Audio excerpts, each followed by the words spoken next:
Hi everyone, welcome to this video on lesson 7 of the atomic structure and periodic table unit. This is a really hard lesson. It's on relative atomic mass. It builds on ideas around isotopes, which students find difficult anyway, and then there's a lot of maths to go with it. What I would say is, if you've got a group who tends to achieve really highly in science and are pushing for those top grades, definitely take the time to go through all of these calculations. There's quite a lot of maths involved, but if they're comfortable with maths, they'll grasp it, and it will be a worthwhile activity. If you've got a group of students who don't tend to perform really highly in science, probably aren't going to do triple science, probably not going to do A levels. I think the main idea to get across here is, firstly, it's just an opportunity to reinforce this idea about isotopes. The idea that actually there are different versions of atoms of the same element, so you can reinforce that idea, and it's just an opportunity for them to have a look at some elements in the periodic table, which don't appear to have a mass number that's a whole number, and that can be really confusing to students. So you can introduce this idea that relative atomic mass is taking into account all of the atoms in the known universe, as far as we know so far, whereas what we've been talking about so far in these lessons, which is the mass number, that's talking about one particular atom. And if students grasp that, even if they're not quite sure about relative atomic mass yet, if they kind of get the sense that, okay, relative atomic mass is taking into account everything, whereas mass number talks about an individual atom, that's a pretty good result for quite a lot of students. But I'm going to go through how I would model this anyway, and then I can just talk through some of my solutions to the later questions, which are quite challenging.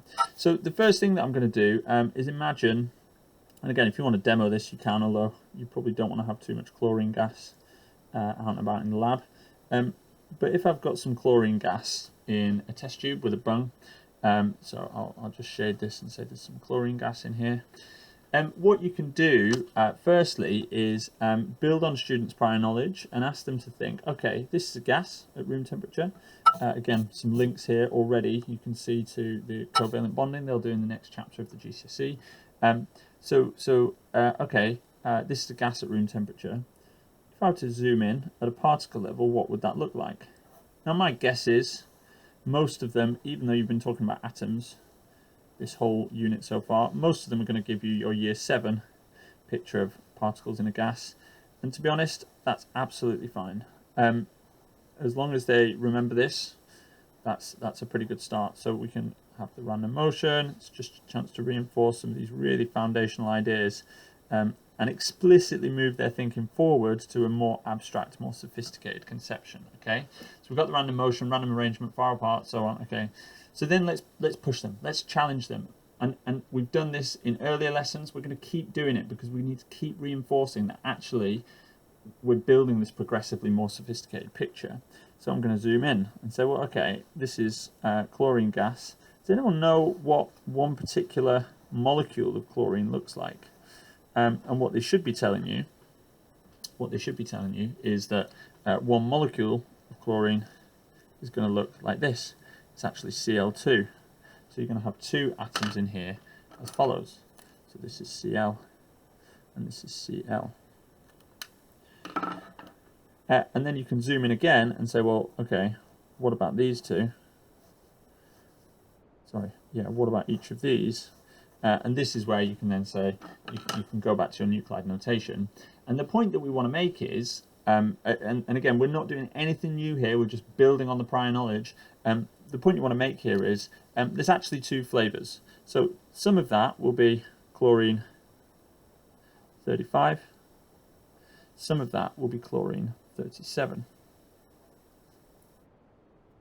And you can go through these and I mean, I'm not going to go through it all now, but again, I think it's a really good opportunity to just build up, always go from first principles, do the PNE, show how that relates to the picture of the atom, and so on. So you can say there's actually two flavors, and these atoms look different. So two versions of atoms of the same element, but they look different. They've got different numbers of neutrons. Now then what you can do is say, okay, let's think about this numerically. So if I were to, I'm going to zoom in on another section here. So far what we've done is literally just recap on prior knowledge. What I'm going to do now is the following. I'm going to say, well, let's assume that in every chlorine molecule we've got the same. We've either got chlorine 35 or we've got chlorine 37. So for now, we can kind of ignore this picture. So we're just going to go back to our previous picture of gases just being particles bumping around and so on. And if that's too confusing for students, that's absolutely fine. You can just draw molecules in this sort of thing like that. But I'm just going to draw it like this. And I'm going to say, okay, if we think of all these chlorine atoms bumping around, now what I want to do here, because I'm going to be talking about 75% and 25%, when you're drawing a certain number of particles in this next part, make sure it's a multiple of 4. So I'm going to draw 16.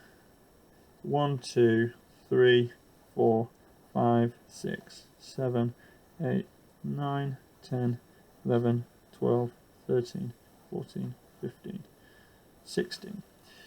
And what I'm going to do is I'm going to, I can show these moving around and so on. But what I want to tell students is that some of these are going to be chlorine 35, some are going to be chlorine 37. And I'm going to label them with either 35 or 37, depending on what mass that particular isotope has. And the point that you want to make is, if you were to take a sample of chlorine, and you were to take all of the chlorine in the known universe and kind of put it all together into one enormous jar and take a sample of it, what you would get is the following. 3/4, so in this case I had 16, so that's going to be 12 out of the 16. So 3/4 of them would be chlorine 35. So I'll draw these in here: 35, 35, 35, 35, 35, 35, 35, 35, 35, 35. Still seem to have a few too many, so 35. And I need one more, don't I? So let's put that as a 35 as well. So what I would say is 12 out of 16 are chlorine 35. The rest must be chlorine 37. So I'm going to put 4 out of my 16 are chlorine 37. So 4 out of 16 would be chlorine 37. Now, let's say someone asked me, okay, what's the mass of a chlorine atom? And you can ask that to students, pose that to students and get them to think, well, what would you say? And what you want to do is elicit this idea that you need an average, you need a mean. So what we can do then is model, well, how would we calculate the mean here? Well, what we would do is say that in this case, if I've got 16, I would say, well, my mean mass, and this is something that they will have come across by the time they get to year 9 when they're studying this unit. The mean mass is just going to be, well, I've got 12 with a mass of 35, so I'm going to put 12 times 35, plus 4 of them had a mass of 37, so I'm going to put 4 times 37, brackets, divided by the total number of chlorine atoms that I had. So I'm going to divide those two by 16, because that's how many I had in total. Now, you can put that into your calculator if you like. In fact, I think it's a good idea to do it, so I'm going to model it, and this is what I would do with students. I'd get my calculator into the visualizer and model it, so I'm going to do 12 times 35 plus brackets 4 times 37. I'll do an equals in a minute and then a divide. Yeah, in fact, I'll do that, and then I'll do divided by 16. But before I give them an answer, I've just remembered what I would be doing is saying, before we even do any calculations, let's just think, what would we expect the answer to be? Would we expect the answer to be closer to 35? And I might do fingers up questioning, so show me your fingers and then I can check what everyone's thinking. Would it be closer to 35 or would it be closer to 37? And get them to think, because what they should notice is, well, if 12 out of the 16 are 35 and only 4 out of the 16 are 37, well, the number you're expecting is probably going to be closer to 35. So you're looking for something relatively close to 35. if you're getting 36.9, that's probably not right. If you're getting something outside of the range of 35 and 37, well, that's definitely wrong. So you can get students thinking before they just plug the numbers in. But when we put the answer in, what we should get is 35.5, and you want to draw their attention to the fact that, look, that's what you see on the periodic table. That number, the relative atomic mass, is the mean mass of all the chlorine atoms in the universe. So I'm going to put an answer here of 35.5. And what I want to do is say, well, we don't call it the mean mass, we call it the relative atomic mass. And you can abbreviate that to AR. So the AR of chlorine, and that stands for atomic relative, I suppose, but that's just the shorthand that we use, is 35.5. Now, in the so that's just a really simple illustration of the concept of relative atomic mass. What you then see in the further examples is doing that calculation, but with percentages. So what you'll see in all of the subsequent calculations is that they are divided by 100.